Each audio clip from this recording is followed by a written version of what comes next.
So welcome to the Transnational VIR Journal Club. Today we'll be presenting on endovascular thrombectomy for acute ischemic stroke. We have here the University of Rochester IR interest group, as well as the Touro University, California IR interest group, along with our wonderful faculty mentor, Dr. Ashwani Sharma. Welcome, Dr. Sharma. Thank you.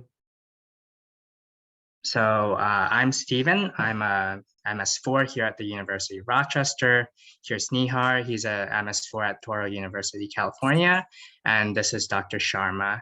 He's trained in neuroradiology as well as interventional radiology, and he's an interventional radiology staff here at Rochester. So the objectives for this talk, by the end of this talk, you should be comfortable with knowing the epidemiology as well as the pathophysiology and anatomy related to a stroke. And you should also be comfortable with the clinical workup of a new patient that comes in with stroke-like symptoms, how to work them up, the imaging that you would get. And finally, we'll talk about the treatment options for acute ischemic stroke, both the medical as well as the endovascular interventions that we do on the neuro-IR side. And then Neehar will talk to us about the DAWN and DEFUSE trials, which are hallmark trials that guide our current management for acute ischemic stroke and the endovascular interventions for it. So we'll start with what a stroke is. It's an acute neurological condition that occurs when the arterial blood supply to the brain is disrupted, whether it's caused by a clot, a thrombus, or a bursted blood vessel, and this impairment doesn't resolve within 24 hours. This time frame is very important because if it resolves within 24 hours, then it's considered a transient ischemic attack. An analogy of this would be a STEMI to an angina. The STEMI would be related to the stroke, and the angina would be the TIA. The annual incidence of stroke is about 795,000 in the US, and it's the leading cause of disability, as well as the 5th leading cause of death after heart attacks and cancers. And what one of my neurology attendings told me on the floors, and what I like to pass on to you guys, is the first top 5 causes of stroke are hypertension, hypertension, hypertension, hypertension, and hypertension, with a little bit of diabetes for the number 6. So hypertension is the main cause. There are 2 main types of stroke. There's the ischemic variety, which is caused by a blood clot or a narrowing of the vessels. And there's the hemorrhagic type, which is caused by a bleed through a bursted vessel. So for the ischemic type, there's the thrombotic, which is usually caused by a narrowing through atherosclerosis or chronic hypertension. There's the embolic kind, which could be caused by a clot thrown from the heart due to atrial fibrillation or a paradoxical embolus from a DVT that passes through a PFO. And then there's a watershed type that occurs for patients that have severe hypotension, and then the distal branches do not get well perfused. For the hemorrhagic version, there's the intracerebral, intraparenchymal bleeds that happen within the brain.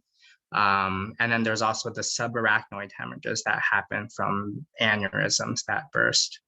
And risk factors for this include hypertension again. There's AVM for younger patients with the very tortuous, very frail vessels. And then there's amyloid angiopathy for elderly patients that occur near the cortices, also with the fragile vessels. And what's important to know is that ischemic stroke is actually a risk factor for hemorrhagic stroke. This process is called hemorrhagic transformation because the damaged ischemic tissue are more prone to bleeding as it is more fragile. So the anatomy of the brain and its vasculature are very important to understand in order to differentiate the different types of strokes and understand what happens during a stroke. So in the picture to the right here is the circle of Willis. It's very important for us because it forms this collateral system that allows us to survive if a major blood vessel gets clogged or thrombosed.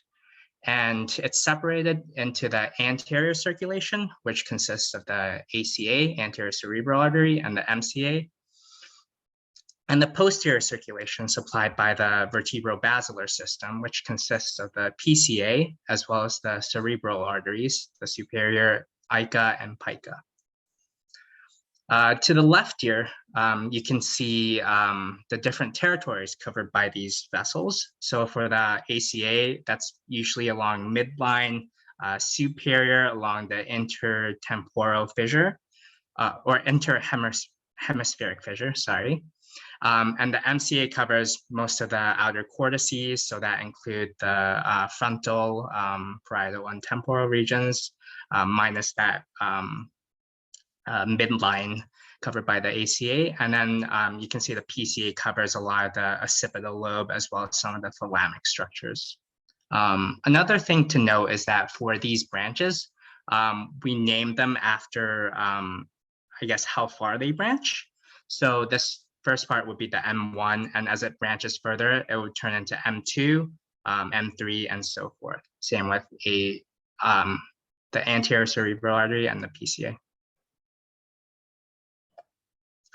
So the signs and symptoms of a stroke really vary quite a lot, but the general, I guess, pattern would be any type of altered mental status, weakness leading to a fall in the elderly, speech impediments, word finding difficulties, seizures, and the mnemonic that we often tell our patients is the FAST mnemonic, or the Be Fast mnemonic here, shown as like the balance changes, eyes, either a gaze preference or nystagmus, facial droop, arm weakness, speech, as well as time.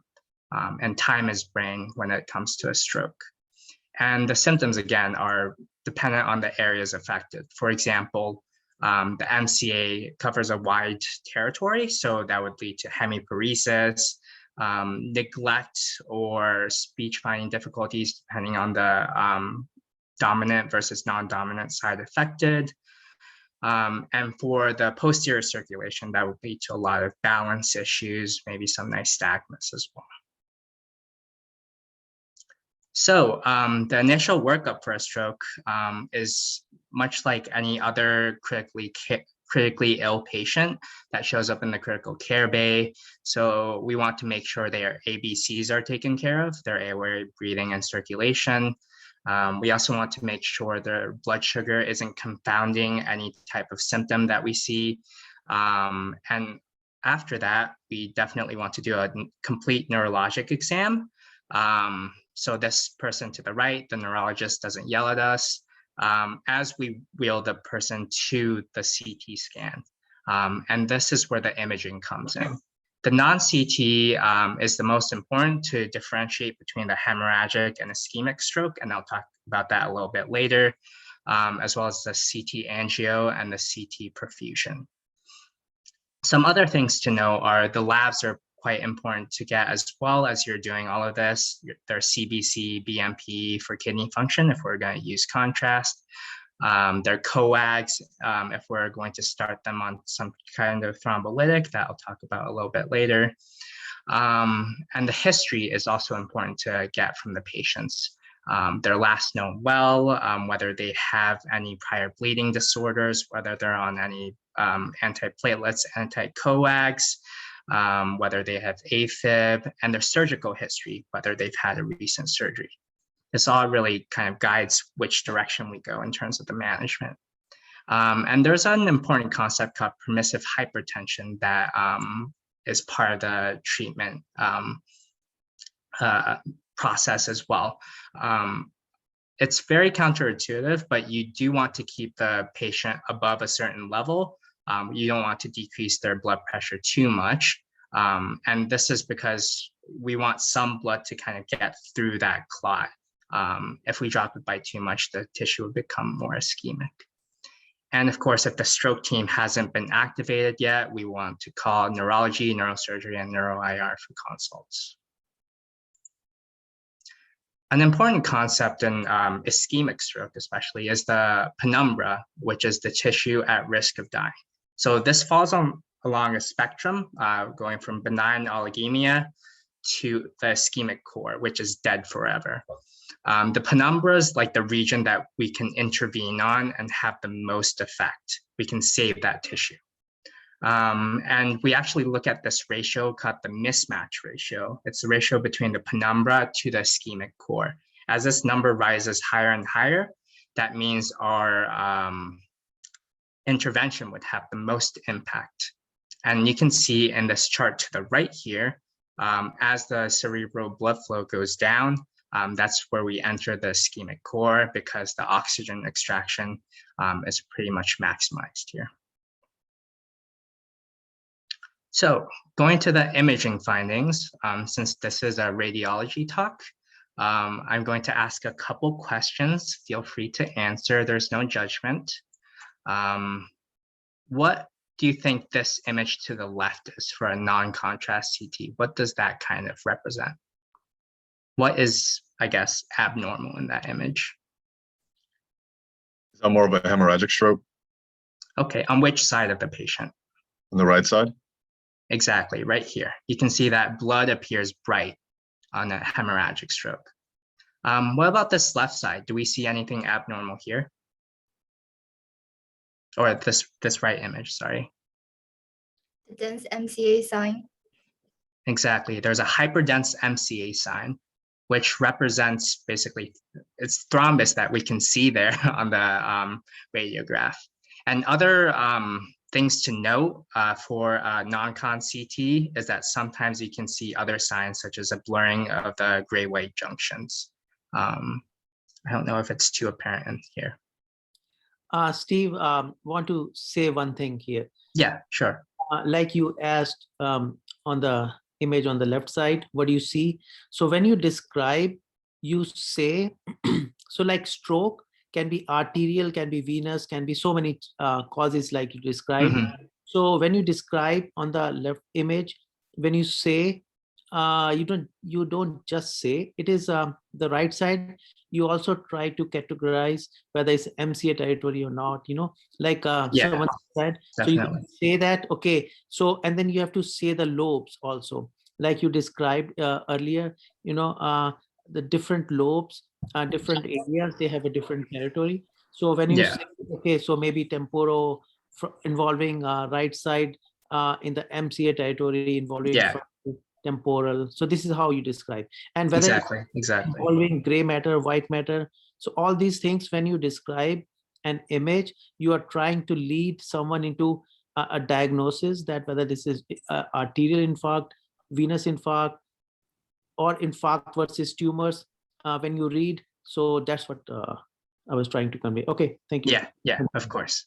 So this would be MCA territory, temporal region, like what Dr. Sharma said. Awesome. Some other imaging that we can get is the CTA. This is what after we've ruled out a hemorrhagic stroke, and it's to look for occluded vasculature. So in this case, it would be the left MCA right here. That's occluded. And then there's also the CT perfusion, as you can see here in the right-sided images. For the penumbra, the cerebral blood flow is limited just by a little bit, while the cerebral blood volume is normal or only slightly increased, whereas the core infarct area would have drastically decreased CBF as well as CBV. MRI is another modality that is more sensitive than CT, but because it's more time sensitive, it's not often used in the emergency setting. And it's more useful for stroke follow-up. And there are two types of sequences on MRI called the diffusion weighted imaging, as well as the ADC. If it appears hyper intense on DWI and hypo intense on ADC, then that signifies an area of infarct. So there are some important classification and scoring systems when we look at stroke and stratify patients by their, I guess, their stroke severity. So there's the NIH stroke scale ranging from 0 to 42, where the higher score represents a worse clinical outcome, and it's based on the MCA symptomology. But unfortunately, this stroke scale is poor at predicting outcomes for posterior circulation infarcts. The aspect score is based on the imaging findings from the CT of the MCA territory. And this is actually the opposite of the scoring system. The lower scores are better, or the lower scores are worse, and the higher scores are better. Excuse me. And it represents seeing like early signs of stroke on CT imaging, and it's used to stratify for thrombectomy that I'll talk about a little bit later. And then there's the modified Rankin scale from 0 to 6, 0 representing healthy and 6 representing dead. So this determines the degree of disability from the stroke. And it's used to guide clinical decision-making based on the baseline activity of the patient. There's also the modified Tiki score, and this is used post-thrombectomy to see if it had any response. So 0 would be no perfusion, we weren't successful, to 3, which is complete restoration of the perfusion to fill all distal branches. I'll go on to talk about the treatment options. So there's medical, which I'll talk about first, as well as mechanical thrombectomy. So the mainstay of medical therapy is TPA, which is a thrombolytic. And this is where our history comes into play. We really need to know their last known well, because the TPA window is determined by that. It needs to be less than 4.5 hours. And then the charts to the right here, and the right side of the screen, it shows all the absolute contraindications as well as relative contraindications. So like we talked about earlier, surgeries would be relative contraindications. If they had a prior head bleed and intracranial hemorrhage, that would be an absolute contraindication, significant trauma as well. So it's important to get a very good history as a medical student or a resident.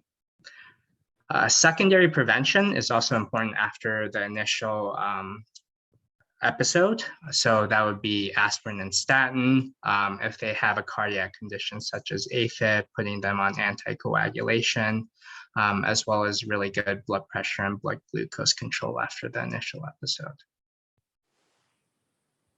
So now we talk about mechanical thrombectomy that IR loves a lot, mostly neuro IR and neurosurgery nowadays. And the indications for this were actually explored in several trials. So within 6 hours, that was the Mr. Clean trial, as well as other ones, looking at the proximal anterior circulation, large vessel occlusions.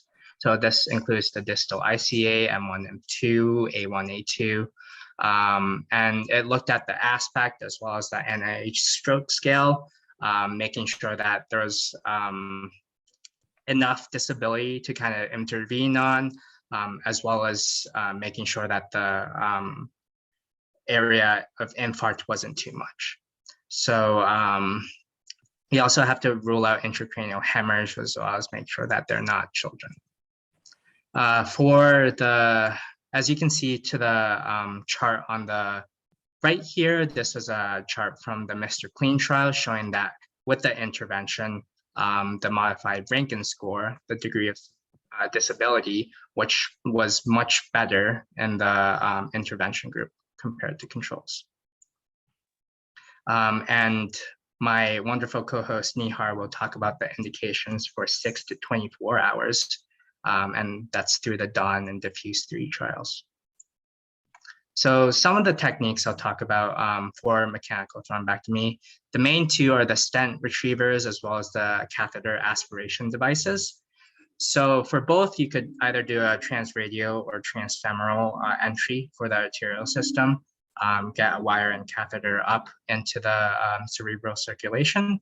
And for the stent retriever, we want to cross the clot, as you can see in this top right image, deploy a stent and kind of pull that all the way back into the sheath.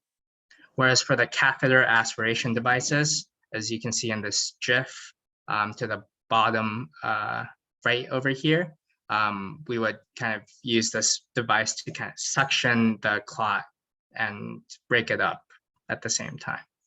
The adapt is a technique that combines the two. You start with aspiration and then you use a rescue stent retriever if that's not successful. And then you can use systemic or intralesion TPA if you're having trouble to soften up the clot a little bit. And for the systemic, it has to fit that TPA window, as we talked about earlier.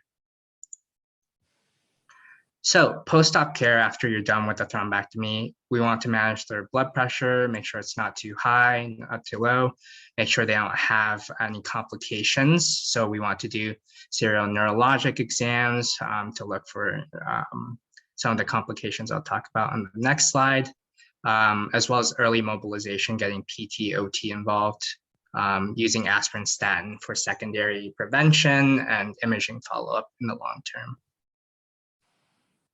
For complications, there are quite a few that can happen with mechanical thrombectomy. You could get post-op hemorrhage if you use, especially if you use TPA in combination. Hemorrhagic transformation, like I talked about earlier, could be quite scary. There's also a chance for distal embolic events, especially with the stent retriever where you're pushing a wire or catheter through the clot that could throw distal clots. There's also malignant edema that could happen due to tissue injury to the brain from the ischemic condition or reperfusion injury after the intervention as well. So that could lead to tissue expansion and herniation if it's really bad. There's also endovascular trauma, contrast-related complications for the kidneys, access site hematomas and such, as well as stroke-related disability. Okay, I'll pass the torch on to Neehar.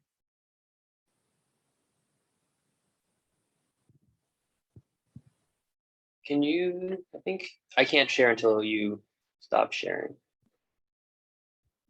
Yeah, sorry, 1 second. Yeah, you're good. There we go. Okay.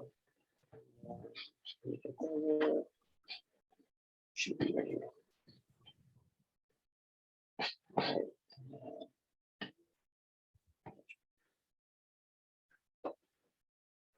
All right. So yeah, I'm going to be talking to everyone about the DAWN and DEFUSE-3 trials. And so thanks, Stephen, for covering, the basics of stroke. He did a very good job, and all of that's going to sort of set us up to discuss these two very big trials. And so the way we decided to do this is because they're very similar in how they're set up. We're just going to cover both of them in parallel. So everything that you're going to see in like a reddish color on the left side of your screen is going to be about the DAWN trial. And then everything you see in like an orange color on the right side of your screen is going to be for the DEFUSE-3 trial. And so talking about the background, we know that endovascular thrombectomy works, especially when we do it in patients who show up within 6 hours of their last known well. But then what happens if they show up at 8 hours, 10 hours, 12 hours? What do we do? And what happens if the patient wakes up with a stroke? Because we don't know when that stroke occurred. Moreover, we don't really know how to select patients outside of those 6 hours. What do we do? And so that's really kind of what DAWN and DEFUSE-3 do. That's what they looked at. And so if you look at the trial design, they're both multi-center studies. They're both prospective randomized studies. They were both open label, and they had blinded outcome assessment. And what that really means is that the people who were looking at the images didn't have any of the clinical data. They were just looking just at the images. The experimental group was endovascular thrombectomy plus standard medical therapy, and the control group was the standard medical therapy alone. And they both assessed function at 90 days. DAWN used the utility weighted modified Rankin scale, which is derived from the regular modified Rankin scale, and the DEFUSE-3 used the regular modified Rankin scale.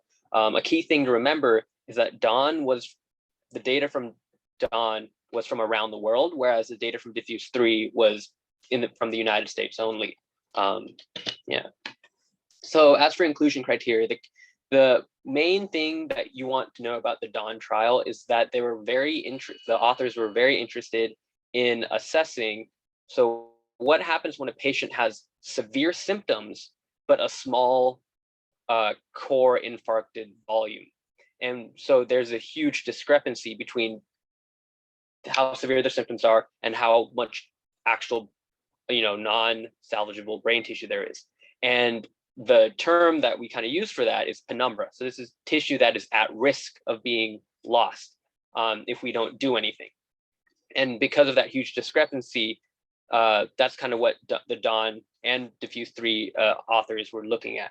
And so for DAWN, the inclusion criteria included an intracranial internal carotid artery or the first segment MCA occlusion. Their last known well was between 6 to 24 hours, or they woke up with a stroke. And again, like I said, the mismatch between how severe their clinical symptoms are and then how small their infarct volume is. Meanwhile, the DEFUSE-3 criteria were similar, but they also allowed patients who had occlusions in their cervical ICA.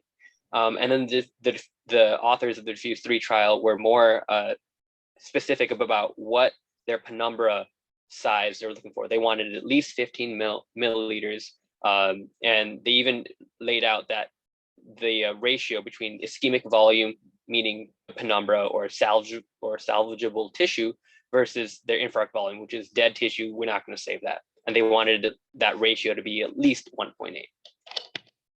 So randomization wise, they both use web-based randomization, and they use slightly different techniques to balance out, to stratify all the groups so that they could study the data further. So in terms of the actual intervention, so the DAWN was very specific. So in the DAWN trial, the operators were only allowed to use the Stryker neurovascular Trevo device. And that device is a stent retriever, like Stephen mentioned.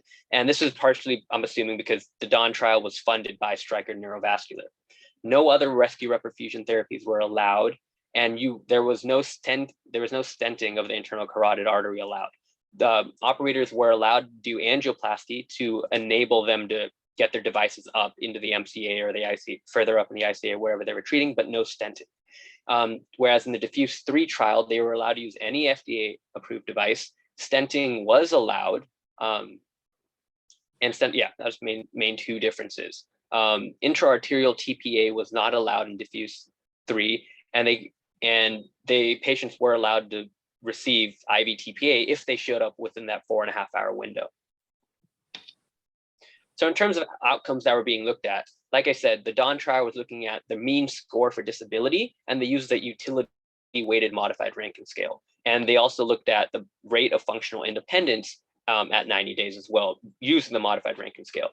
And in these two scales, actually, the numbers can get confusing because they run in opposite directions. As the numbers, if you're using the modified Rankin scale, as the numbers get higher, you are having worse outcomes. You're having more symptoms, or if it's a 6, you're dead.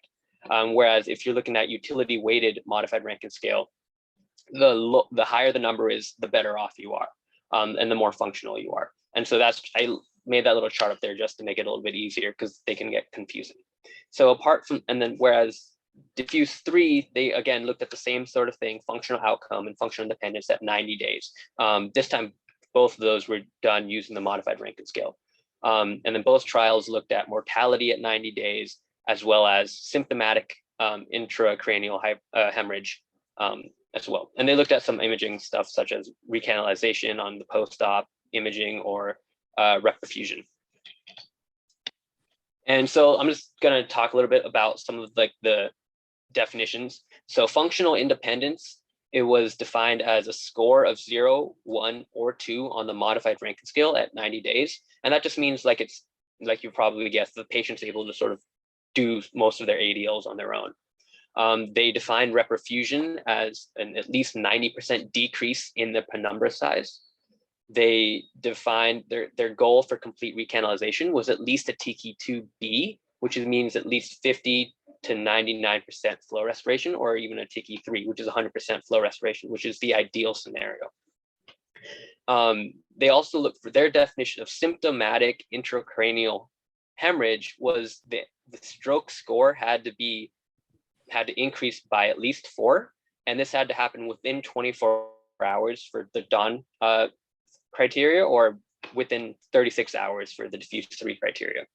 And then additionally, DAWN also looked at early therapeutic response, meaning their stroke scale score fell by at least 10 points, or they had a score of 0 or 1 on day 5 or 7 or at discharge. And again, they also looked at potential neurologic deterioration, meaning that they defined as greater than 4-point increase on the stroke score within 5 days of stroke that cannot be attributed to, cerebral edema or intracranial hemorrhage.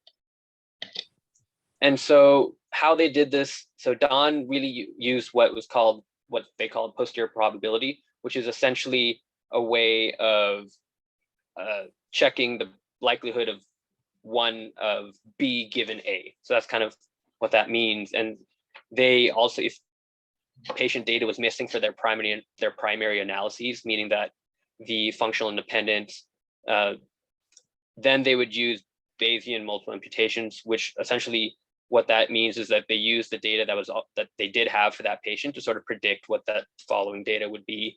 And they also use the last observation carried forward when it came to subgroup analyses. DEFUSE-3 used the Wilcoxon rank sum test, which is just which is a non-parametric way of comparing two independent groups. And then they use ordinal regression and Cochrane mental Hensel tests, which are ways of adjusting for confounding variables. So a little bit, there's actually a story behind these two trials. So halfway through the DAWN trial, they found out that when they did their interim analysis, they found out that the experimental group that received endovascular thrombectomy and standard medical therapy did much better than the patients who only had standard medical therapy. And at that point, because they had sort of reached their defined limit, they stopped the DAWN trial and then they published their results. During that time, the DEFUSE-3 trial was ongoing. So when the DAWN trial's positive results were released, the FDA actually asked the DEFUSE-3 trial to do an early interim analysis of their own data. And so the DEFUSE-3 researchers stopped their trial, they stopped recruiting patients, they did an early interim analysis, and actually split their analysis into patients who also would have qualified for the DAWN trials, just so they could see how many of their own patients would have qualified for the DAWN trial. And then their DEFUSE-3 trials interim analysis show that for them too, the endovascular thrombectomy group did much better than the standard medical therapy group alone. And so both of these trials ended early because the treatment was so effective. And now we're going to talk about results. So these are both the table 1. So we're just looking at the baseline characteristics for both the experimental and control group.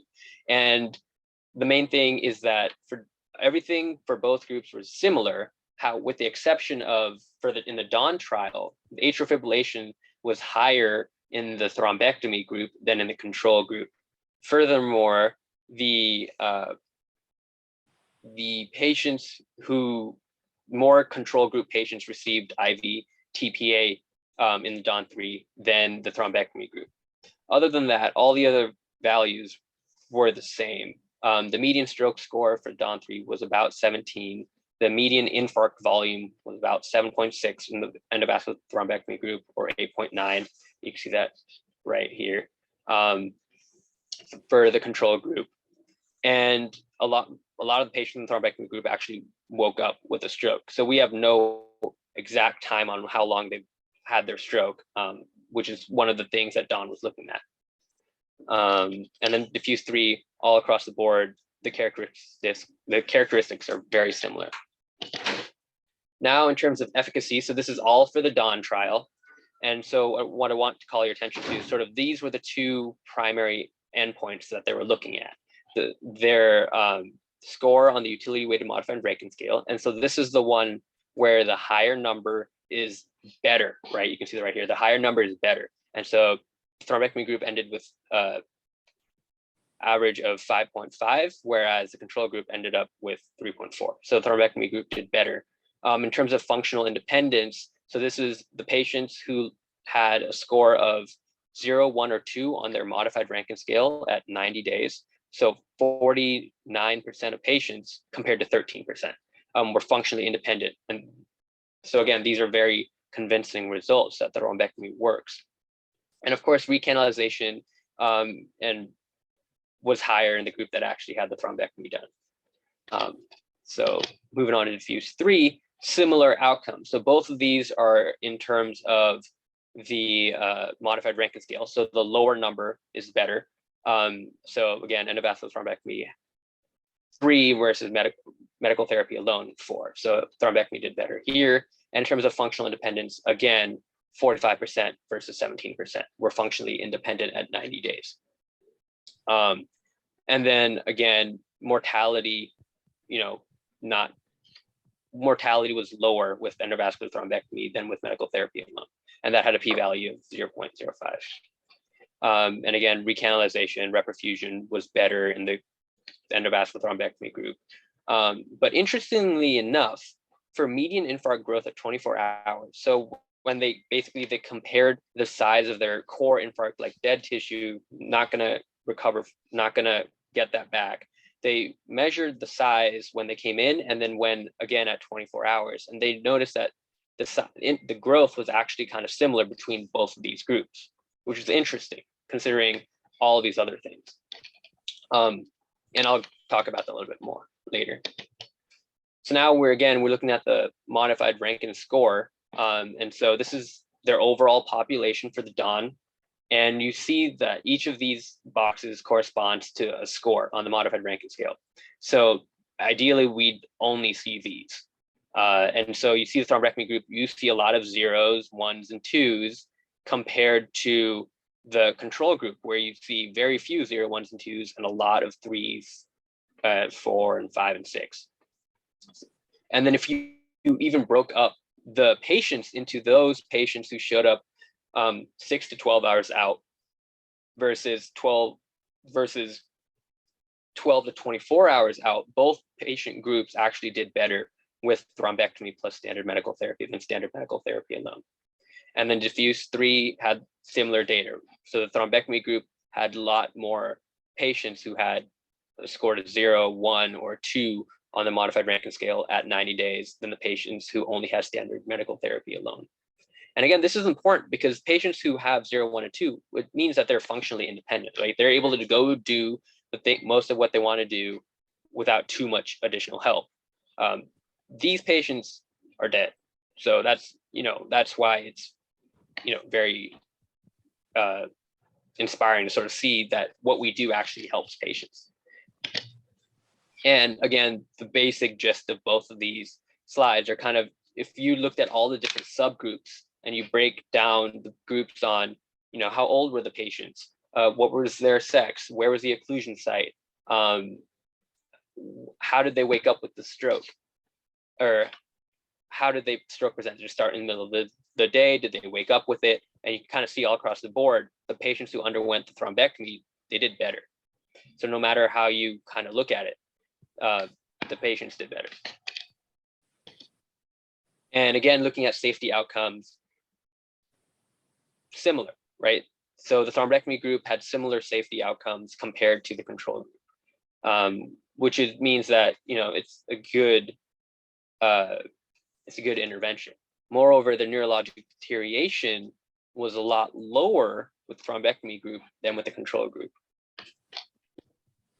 And so the thing all of this kind of points to is the fact that a lot of people say that thrombectomy is one of the best things we do in medicine. And the reason for that is kind of, if you look at the number needed to treat, is 2 to 3 from the DAWN trial. And what that means is you only need to treat 2 to 3 patients to help one patient.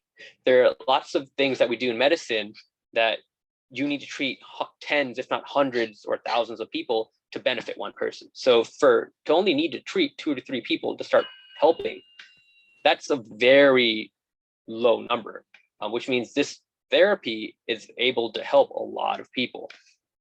And again, you're looking at people who show up with, the key thing to remember here, these are people who show up with severe symptoms and lots of penumbra and a large volume of penumbra, meaning that's salvageable tissue.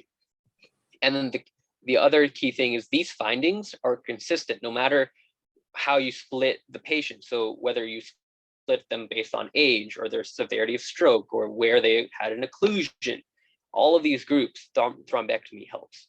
And DEFUSE-3 account says the same thing. They had 28% difference in functional independence favoring endovascular therapy plus standard medical therapy in patients who had a large penumbra. And overall, there was a lower mortality in that experimental group than there was in the control group. Now, a key thing to remember with both of these trials is that their control group did not do as well as the control group compared to the other trials, like the Mr. Clean trial that Stephen mentioned, or the Extend IA or the Swift Prime trials. So all those trials looked at similar things, except within a 6-hour window. And so the authors were sort of postulating that the patients in these trials, they presented, fewer of the patients actually received IVTPA because of the nature of the study, right? You have to show up within 4.5 hours to receive IVTPA, but these studies were conducted for patients who presented outside of 6 hours. So, fewer of these patients received that IVTPA. Perhaps these patients had better collaterals, and so that's why the endovascular thrombectomy did much better. So there is that sort of thing to keep in mind, and maybe that's why the difference, because maybe it's not necessarily that thrombectomy was amazing, but because the patients in the control group were much sicker. And so the difference between the two groups was larger than it actually is. Moving on, so you also want to look at, who can we apply this data to? And so the authors of the DAWN trial stated that approximately 1/3 of the patients who show up with an occlusion of a proximal anterior cerebral vessel, and they show up within 6 to 24 hours of their last known will, they technically fall within DAWN criteria. And so they may benefit very well from endovascular thrombectomy plus standard medical therapy. And DEFUSE-3 actually went a little bit further. So because, again, they checked which fraction of their own patients would qualify for DAWN, they also looked at which fraction of their patients would not qualify for DAWN. And so what they looked at was, what if patients showed up and their symptoms weren't as bad, and maybe their core infarcts were larger, and so that discrepancy between their symptoms and their core infarct size was narrower than what DAWN was looking at. And DEFUSE-3 trial data still says, yeah, they still qualify for endovascular thrombectomy, and they do better with it than with standard medical therapy alone. And so where we go from here? Well, the thing is, we talked about some of those studies about like CT perfusion, some of those MRI sequences, and those things are not necessarily available at every hospital, right? They're more advanced imaging modalities. They require some additional training and expertise, and not every hospital has them. So the next steps would be trying to figure out, can more basic modalities help identify which patients would qualify for endovascular thrombectomy versus not. And moreover, both of these trials, because they did so well, which is a good thing, but they both ended early. And so they didn't really have enough power to do a very robust subgroup analysis. So that would be something to look at in the future. And again, like I mentioned before, what researchers noticed, especially in the DEFUSE-3 trial, was that the infarct volume actually was increased by the same amount in the thrombectomy group and the control group, which is interesting. So maybe additional studies can be done to better characterize why that happened and learn more about it. And so the take-home point is, if patients present with an acute ischemic stroke with severe clinical symptoms and a large volume of salvageable ischemic tissue, aka penumbra, then they may be good candidates for endovascular thrombectomy in addition to standard medical therapy to improve their disability and functional independence at 90 days. And that's kind of it. And now we can leave it to discussion. I don't think we have too much time left, but.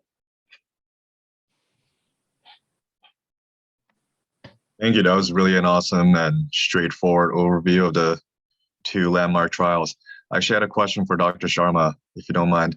So I know a lot of these studies focus on more of the anterior circulation. I was wondering if there are any studies going forward studying the posterior circulation and how thrombectomy can or cannot really be effective? Okay, so I mean, they I'm not really aware of a very large, big posterior circulation trial right now, but you can always extrapolate whatever you get from the anterior circulation into posterior. That's one thing. The other thing is the posterior circulation is more primitive. So what it means is it's more robust, okay, more resistant, more resilient. So what it means is like you have trials, you know, okay, 12 to 24 hours, you know. So these patients, posterior circulation, they survive longer. So if the patient comes, say, even after two days, okay, if I see something, so obviously you have to discuss with your clinicians, neurologists, neurosurgeons, but I understand, if you have to enroll a patient for a trial, they have a criteria. So, but that doesn't mean that you will not treat the patient. Maybe you'll treat, but they may not get enrolled in the trial. But even after 24 hours, 48 hours, you talk to your clinician friend, and if the mismatch is still there and you feel that you need to treat it, you should treat it. That's one thing. The other thing I wanted to say is, there are contraindications, for thrombolytics. Those are, when you give large dose peripherally, okay? When you are injecting locally, you don't really go by those contraindications. You can take the catheter right into the clot. Even if you have all the contraindications, available, you can still inject that local into the clot thrombolytic. If you see the doses, which neurologists inject when the patients come to ED, it's nothing comparable to what we inject into the clot. It's very tiny dose, 1, 2, 3 milligrams TPA. Makes no difference. So all these things, they are good for trials, but when you work with the patient, you should have a broader mindset and don't restrict yourself to just indication, contraindication.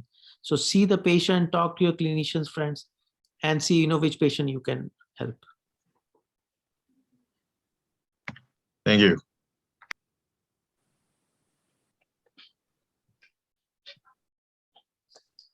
Oh, and one more thing, Steve showed that diagram. ICA, PICA, anterior communicating, PCOM, ACOM, all. So this is not what you see in all the patients.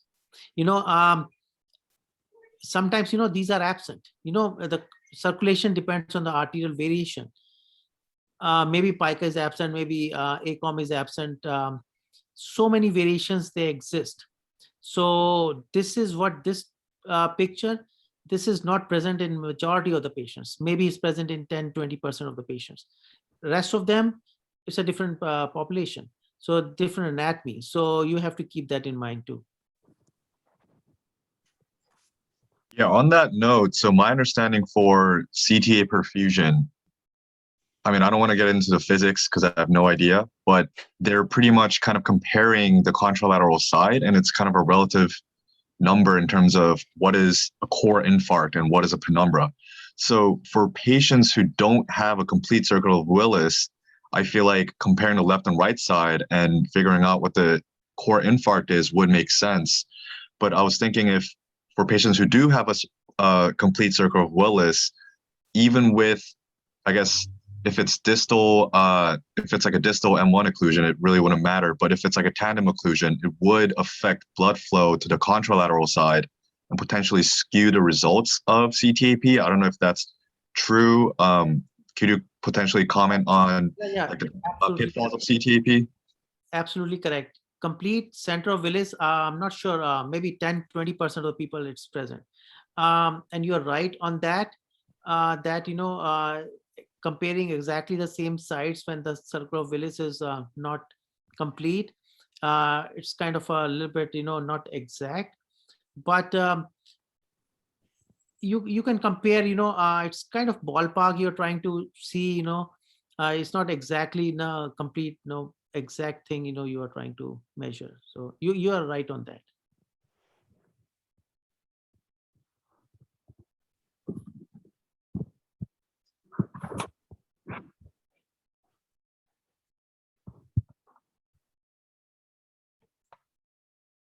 Okay, I do want to respect everyone's times.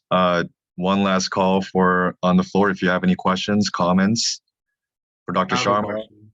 I have a Yeah, question. go for it. Go for it. Actually, just this is kind of like a tangential question about the trials. Have they specified like what type of center these trials have been done? Like, do they have to be a comprehensive stroke center?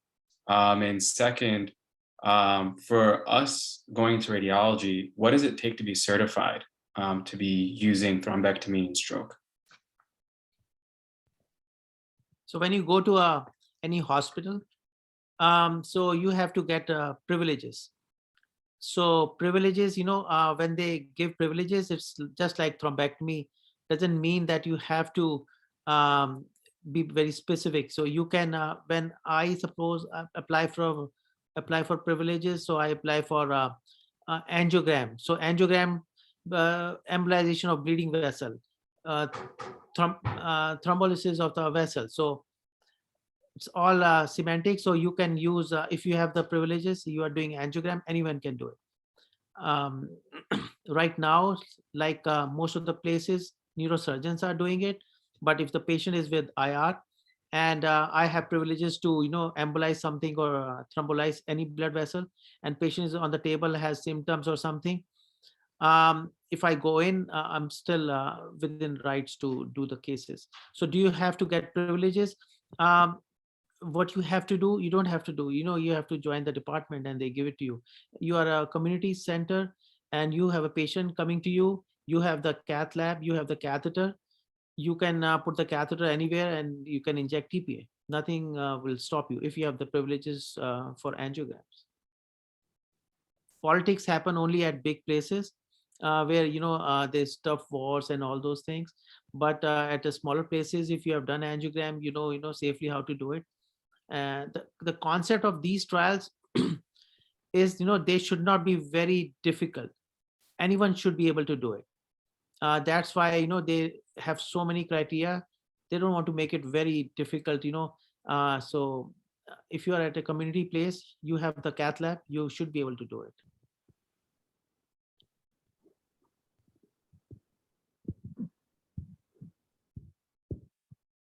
All right, thank you.